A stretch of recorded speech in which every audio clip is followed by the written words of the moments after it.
Your iPad has a built-in password manager that stores all your passwords and allows you easily to view, edit, and remove them if needed. The app is simply called Passwords, and you can either look for the icon or use the search to find it. To use the search, swipe down from the middle of your screen and type the name of the app you want to find. Your passwords are always locked, so passcode, Touch ID, or Face ID is required to access and view them. They're also encrypted for maximum safety, and you can sync them between your other devices, making sure you always have the passwords you need.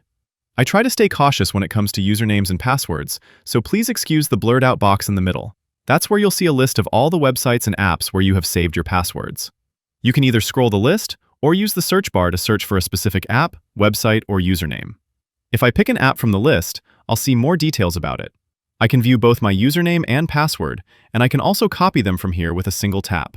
You'll see when was the last time this password was modified, and the Passwords app also flags if this particular password has been detected in a data leak, telling you that updating and changing the password is recommended.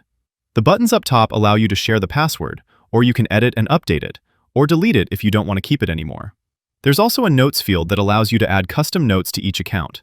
This could be something like the answer to your security question, for example, if you have one set up for this account. And that's how you find your passwords. Click the like button if this helped, and subscribe for more easy iPad guides like this.